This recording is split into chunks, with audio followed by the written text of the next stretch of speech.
Noora, it's lovely to chat to you. We met at the Bahá'í event for the Festival of Ridvan. I wonder if you could just begin by explaining what that is for people not familiar with Bahá'í faith. Yeah, sure. The Baha'i faith is a faith that was established in 1844 in Iran. And the purpose really of the Baha'i faith is the unity of mankind, the oneness of mankind. Mm. And it is based on three pillars: the oneness of God, the oneness of religion, and the oneness of humanity. The way I understand it is the oneness of God, we all come from the same source and we all worship the same God. And the relationship between humanity and the Creator is that of a loving conversation between a lover and a beloved. And when we look at the oneness of religion, growing up, I always thought there were different religions. But when I studied the Baha'i writings, I learned that it is not the religions of God, it is the religion of God. And it just unfolds itself from time to time, from age to age, based on the needs of time and place. And Baha'is believe that the Baha'i faith is the latest religion in this unfoldment of the religion of God for this age. And then we have the oneness of humanity. And basically, I would just say there's no black race, there's no white race, there's just one race, and that is the human race. Because we are Yes. all essentially spiritual beings. And our soul has no color, has no gender, has no race. We're just all equal in essence. Thank you. And so we met at the Festival of Ridvan. Can you just quickly explain what that's about? Yeah, the Festival of Ridvan. Ridvan means paradise in Arabic, and it is the garden in the country of Iraq, in Baghdad. At the time, it was part of the Ottoman Empire. And Baha'u'llah, the founder of the Baha'i faith, and his family were exiled from their homeland, Iran, to the Ottoman Empire. And before being exiled again to Constantinople, which is present-day Turkey, Istanbul, on the way, the family stopped at a beautiful garden. And that was when Baha'u'llah declared that he is the promised one of all ages, that all the previous manifestations or messengers of God have been speaking of, and that the day of peace that has been promised in all the holy scriptures has come. So yeah, that's why that day is very special to Baha'is. Call it the King of Festivals, and all Baha'is all over the world celebrate it every year in April. Lovely, thank you. Yeah, we had a lovely time. We were part of a forum of a number of religious leaders and an artist like yourself. So it was a lovely event. It was, yeah. Noora, I wonder what you're able to tell us about your life, please, thus far. Well, I'm not a very interesting person, but here we go. I don't know that's true of anybody, really. There, I was born and raised in the Middle East, and my husband and our little girl, she was 2 at the time when we moved to Australia. It's been 8 years now, almost 9 years. And as Baha'is, every country we live in, we always try to contribute to the advancement of that country. That country becomes our country the moment we step our foot in. And that's just part of the teachings of the Baha'i faith. And so, yeah, we've been trying to continue all the work that we've been doing back home in the Middle East here as well. And I'm sure you've heard of the constant persecution and discrimination against the members of the Baha'i community in the Middle East in certain countries. That was the reason for our moving to Australia. You wouldn't be alone in that. I think there are many faiths in different parts of the world that face persecution. It seems to be, history-wide. We haven't really grown up, have we? Unfortunately. Were you always Baha'i? Were you raised Baha'i? Yes, I was born and raised a Baha'i. Although when I was 15, I remember I spent 3 days in my bedroom. All the holy scriptures, Old Testament, New Testament, the Quran, the Kitab-i-Aqdas, which is the holy book, the Baha'i faith, different writings and scriptures of so many religions. And I just sat on my bed. I opened them all up And I had this ginormous notebook, and I started reading and highlighting and taking notes. And I remember really wanting to know and decide on my own. And then I remember my mom would just put food behind the door. She'd put the tray behind the door and would not disturb me. She had no idea what I was doing. But she left me there for almost 3 days. And at the end of the 3 days, I knew what I wanted. And it's something that I chose. So I'm very happy that it was my personal choice. But I feel also very blessed that I was born and raised as a Baha'i, because I was able to take part in the Baha'i educational programs, whether at home or different classes throughout the week, which I feel really helped me in my spiritual journey. Can you tell us a bit about that? I know, so I was raised in the church that I now work in, and I certainly felt that my spiritual education was very good and formative and to bring me to where I am. What was yours? What sorts of things did you engage in as a child? So, Baha'i educational endeavors focus a lot on spiritual education. And from childhood, Baha'is and their neighbors, it's not only for Baha'is, anybody was able to join. It's structured in a very interesting way. So the lesson would be like this. Let's say the first lesson is about love or unity. And then there will be a quotation that we would study and memorize about love. And then there will be a song about love. And then there'll be a game about love. And then there'll be a coloring sheet, a story. And every week, it's a different spiritual quality that we would look into with the assistance of a trained teacher. And teachers of Baha'i children's classes get trained through I would call it a very beautiful educational program. It's called the Ruhi Institute. And this educational program assists individuals to develop themselves intellectually, spiritually, and also contribute to the transformation of society. So really the purpose is twofold: to build capacity in individuals to be able to do that. The Junior Spiritual Empowerment Program, for example, covers the ages of 12 to 15, and then there's 15 and over. And then there's another program as well that covers undergraduate university students, graduate university students. It's a beautiful educational program that really covers intellectual and the spiritual aspects of a human life. So I feel very blessed to be able to take part in that, along with my friends and neighbors. It sounds very detailed. Someone's gone to a lot of effort to put something quite structured together.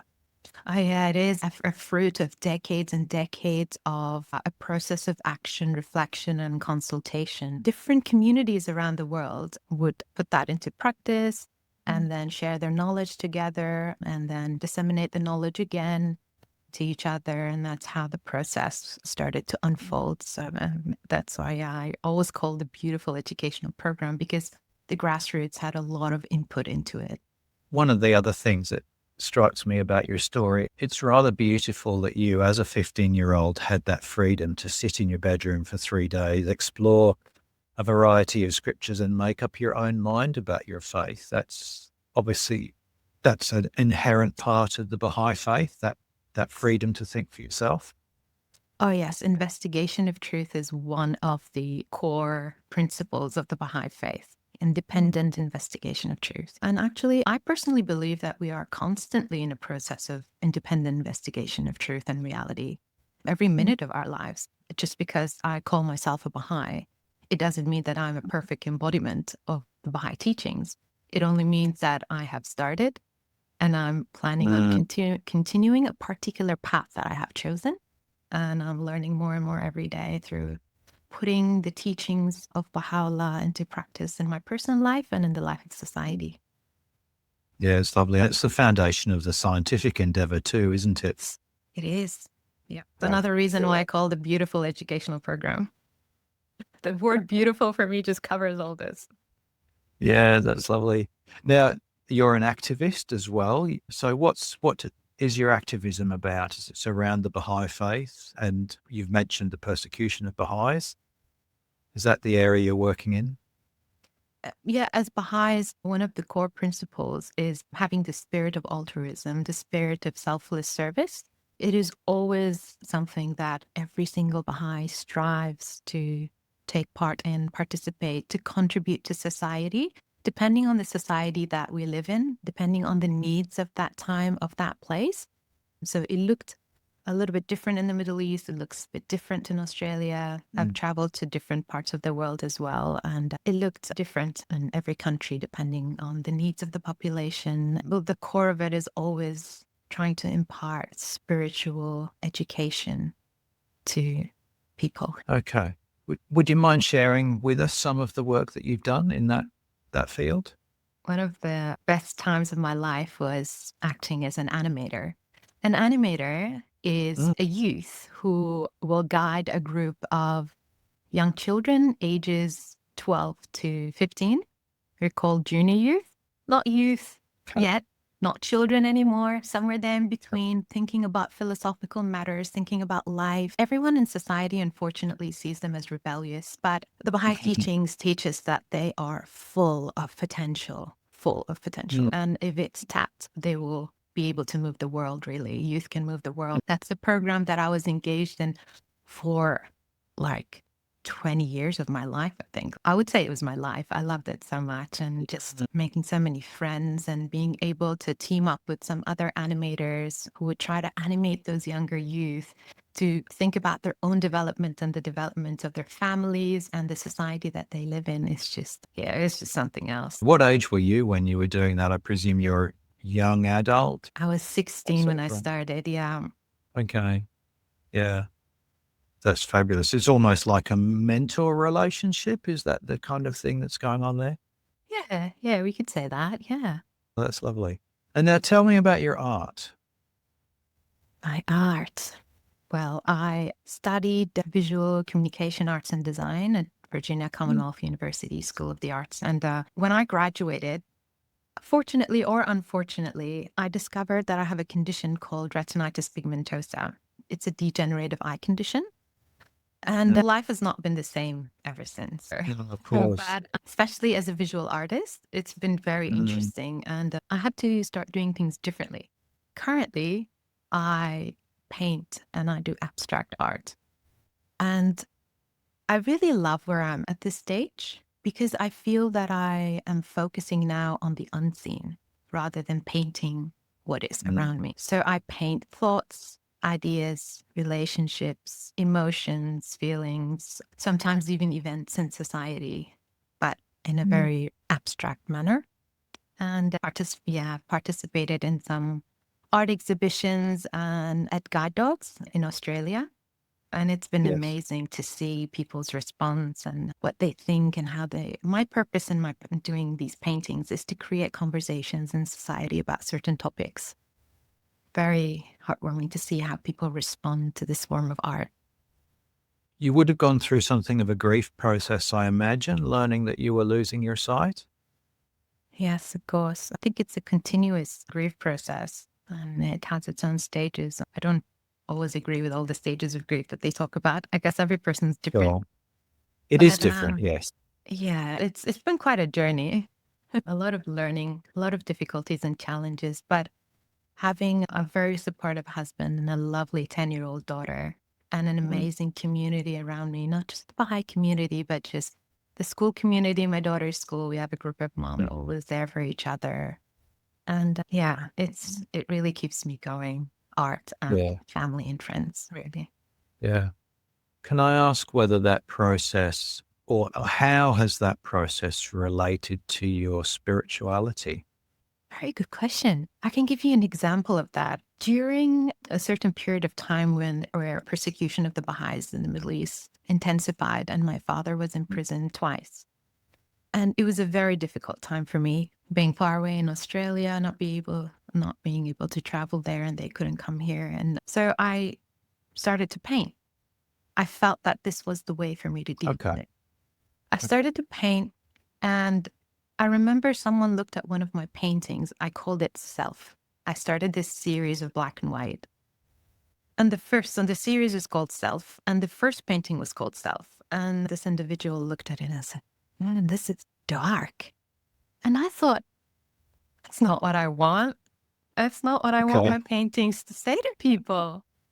And that really helped me think about who I am as a Baha'i, not just as a human being, but also as a Baha'i. And I started reading more of the teachings of the Baha'i faith about unity, about love, about forgiveness, about generosity, about giving back to society no matter what. And I could see that my paintings started to slowly transform. It's still the same series of black and white, Sure. but I'm still reflecting the different layers of the self. And I discovered that there's more light in us than there's darkness. So I felt that was Yes. reflected in my paintings. And in fact, one of the first paintings that I was able to sell in Australia was called Choice. And that was the turning point where I decided that I'm not going to let the black take over the white, but the white take over the black. And that was reflected in the painting. And that was the one that touched someone's heart, and they purchased it. And I was like, I think I'm on the right track. Yeah, that's lovely. How else does your spirituality inform your art practice? Well, I also write. I'm mainly a writer. I've Okay. been a writer since I was little. And I write quite a lot of poetry. And I really feel that my poetry has been inspired by my faith and my beliefs and the education that I have received and still am receiving. I've recently been fascinated by short form poetry, Japanese haikus. I try to follow the same structure, but it's never as beautiful as the Japanese original. But yeah, it's a beautiful journey of trying to express your soul and your thoughts in writing. It's just a very different experience than painting. Yes, okay. And I remember you read one at the Ridvan event that we were both at. Yes, I did. Yes. What was it about writing that I suppose sparked your interest as a child? Why did you begin writing? Very good question. I've thought about this a lot. As a child, I didn't talk much. I didn't share my thoughts much. I was always quiet, and I didn't play much with other kids. I like to sit with adults and just listen to what they say. I was always the only child sitting there and listening. And as I listened, I started to write, take notes, and write my thoughts and ideas in my journal about what I'm hearing. Okay. And it just made me feel so good. I think it's just the feeling, the therapeutic feeling, and the feeling that I have ideas, I have thoughts, and I have the right to express them. And that's how I did. I did get myself to a lot of trouble doing that. Growing up in did you? school. Yeah, like just writing about gender equality between men and women. And it's Okay. obviously not a thing. It was not, at least back then in the Middle East. And I got into a lot of Okay. trouble. But I felt like these thoughts had to come out somehow, and they needed to be recorded and shared. And I never stopped since. And my mom encouraged me a lot. She used to tell me, "You're a very good storyteller. Keep going." Did you ever write anything your parents struggled with? Not really. My parents are generally very encouraging. They're the type who think we're amazing. So I always felt amazing, and I always felt whatever I wrote was amazing. So thanks to them. Talking about the relationship between all of these areas of your life, does your activism inspire your art? Does your art embody your activism? We tend to be integrated wholes, don't we? We take all of these different aspects of our life and they come together in a really quite interesting and creative way. So how does your art express your activism? That's a very interesting question. When it comes to poetry, I look around me as I am trying to work with society and work together for the betterment of society. And I hear people share certain emotions. So it doesn't become about my emotions anymore. It's not about my thoughts anymore. It's about other people's thoughts, other people's emotions, other people's relationships, and their struggles as human beings in society. And I started to record that in my articles, in my poetry.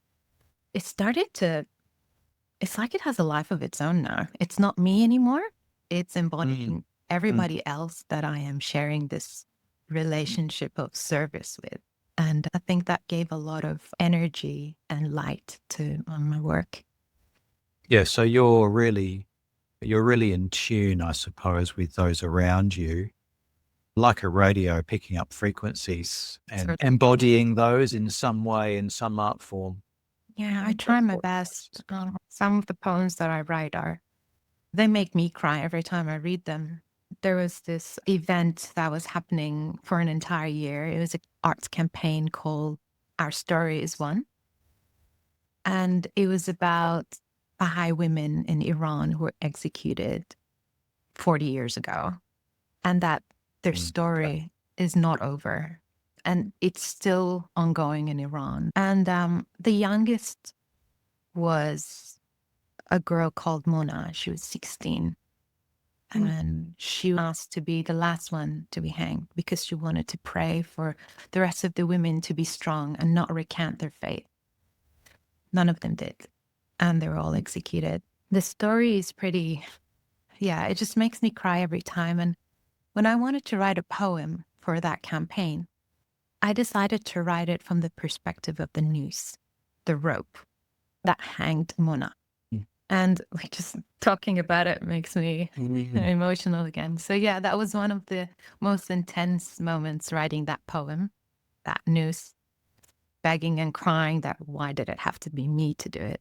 That's quite an amazing story. Heartbreaking that kind of thing is still going on, really. Yeah, it's very sad. Did you want to share one of your haiku? Oh, yeah, for sure. So I have these in my ears because I have to listen to the poems. I cannot read them. Well, that's fine. So I have written a few. Some are about my spiritual journey as a Baha'i, my relationship with God and how I see it. Some are about my blindness. Some are about, different ones. So maybe I'll read one about my disability. This is one of the first ones I wrote, and I think you've heard this before. So typically haikus, we read them once, we take a pause, and then reread it again, just for the effect to kind of sink in, as they say. So this is the first one. Blindness. I will fight you until we are friends. Blindness. I will fight you until we are friends. The other one that I wrote right after this, when I was going through the process of grief, which I'm still also going through, but it was very different back then. It goes like this. I thank you, blindness, for the truth, that the blind one is you and not me. I thank you, blindness, for the truth, that the blind one is you and not me. Thank you. It is quite lovely actually having it read twice with that pause, because it really does allow you to take it in. And they're so short that you can almost memorize it, can't you, just by listening to it? Yeah. When you read the first one, wasn't it, at the Ridvan Festival, I'd never had the haiku read in that way before. So it was an interesting experience. Is there something particular that attracts you to the haiku form? I love the fact that in 3 lines, a poet is able to express an ocean of things. It's a very difficult skill to actually master. I'm still really working hard on it. And it fascinates me. Like, I love challenges. So yeah, it needs to pack a punch at the end, which is my biggest challenge. So I just love crafting them. They're beautiful. Yeah. Do you have a particular practice in terms of your writing? Well, I have my thinking chair. Okay. Yeah. I love rocking chairs and I love swings. Okay. Those are the 2 spots that I love to sit on and just think and think and think. And when inspiration comes, I have my watch and I audio record on my watch. Okay. I can't read or write, so I use technology. Yeah. Then I transcribe it, copy it, paste it into my notes, and then I start editing if need be. That's how my process goes. I love walking in nature. I can write from anywhere, just literally anywhere. If I'm sitting in a coffee shop, I used to love watching people go and come. I can't do that anymore, but I love to listen. Yes, yeah. I don't mean to eavesdrop. I can hear a lot of stuff around me. It gives me a lot of inspiration for my poetry and my writing. Do you find that your hearing has sharpened as your sight has declined? Yes, it has. A lot, actually. It's quite interesting how it works, yeah. It's interesting how the body and the brain adapt. Oh, indeed. I spent 15 years teaching piano. And one of the books that I read in the time was called The Brain That Changes Itself by Norman Deutsch. Okay. And I was fascinated as a piano teacher about the changes brought about in the brain by learning the piano. Oh, wow. And it also covered the way that I think it mentions specifically blindness, the way that the ears can take over from the eyes when the eyes no longer function, and the changes that occur in the brain as a result of that. It's an amazing concept. What's your message for the world, I suppose, if you had one? Paint more and write more and sing more. Yeah. It's not, we don't have a lot of these things happening in the world these days, unfortunately. It will add a lot of spirituality to the world if we do that. Are there particular things that you think we could or should be doing to encourage that? I'm a very strong believer in education. And I always try to help in seminars or in discussion circles. I always pose this question that are there other dimensions of human existence that our education is not working on yet? And the conversation is usually very interesting. And I really believe that spiritual education, moral education, the virtues, and the understanding that we are spiritual beings and really our purpose is to give to society, is to contribute to its advancement, whether materially or spiritually, because material and spiritual development have to go hand in hand, just like two faces of a coin or two wings of a bird. And I believe education, discussions, conversations, raising awareness is really key for that spark of understanding, for the enhancement of our understanding as human beings about it. Just having different circles, study sessions, groups, this educational program that the Baha'i faith have been designing for decades and decades is really, it's smaller groups getting together, studying and discussing and planning and putting things into practice. It's really essentially the same thing at the grassroots in small groups. And it just starts to spread like a cell that keeps dividing and dividing. Yeah. Yeah, thank you. I just want to come back to one comment you made early on about the conversation between the lover and the beloved. I thought that was a beautiful way of describing the relationship between the divine and the human. Is there anything else more you can tell us about that? I just think it's a lovely picture. Yeah, it is indeed. The Baha'i writings talk a lot about this relationship and this conversation between a lover and his beloved. And I understand it as prayer. To me, that's the definition of prayer. It's like food for the soul. And it's not something that one is forced to do, but something that No. one longs to do. It's a longing in the human heart and the human soul to connect to its creator. And that reflects itself in something we call prayer and meditation. So, that's my personal understanding from the writings. I'm sure there's so much more to it, so many other dimensions and a lot of depth that I still need to study and learn and reflect on. And how does that prayer manifest for you? So is it like a daily practice of prayer, a time of prayer? Is it something that invades your whole life? How does that prayer look? It's a very interesting question. I see it in two ways. My understanding is that a human being needs to be in a constant state of prayer. And being in a state of prayer is a very difficult state to be in. I feel like I'm trying that every single second of the day, just being able to always be conscious, always be aware of who I am as a noble being, as a spiritual being connected to a spiritual creator. And that should reflect in my thoughts, in my words, in my deeds, whether I'm at home, when I'm dealing with my daughter. We often get impatient with our kids, don't we? And that's just one example.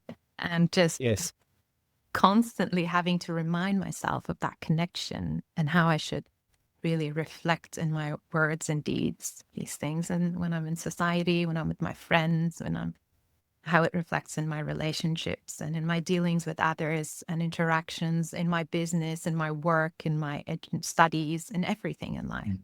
Mm. Yeah, thank you. What does life look like for you these days?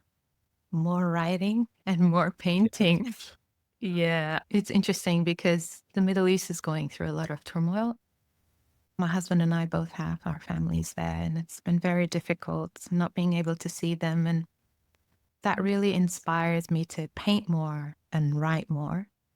I'm trying to not go towards that first painting that I did, self, where someone Yes. told me Okay. it's very dark.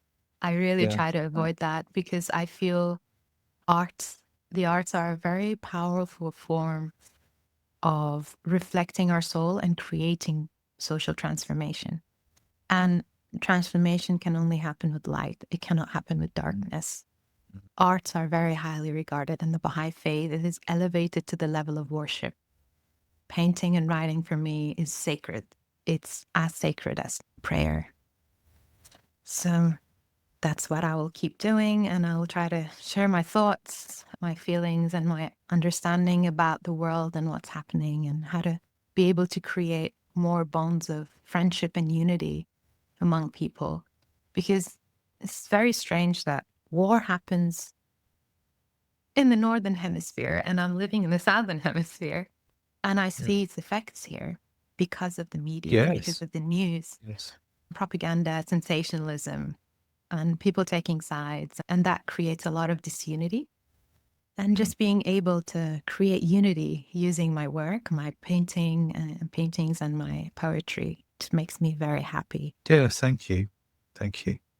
Is there anything particular you want to say before we sign off and finish for the day? Can't think of anything except for thank you so much for letting me share my thoughts and my ideas and my poetry. It's been an honor, really. It's been lovely to have you and have a chat, Noora. It's been great to learn about your artistic endeavors in various forms, and its relationship with your faith, I think, is wonderful. Thanks for taking the time to be able to do this. Wish you all the best, and our thoughts and prayers are with your family. And of course, we all want this world to be somewhat more peaceful than it currently is. Yes, we pray for that and we work hard for that. So thank you so much, Indeed. David. Yeah, it's Indeed. been amazing Yeah. being here. Thank you.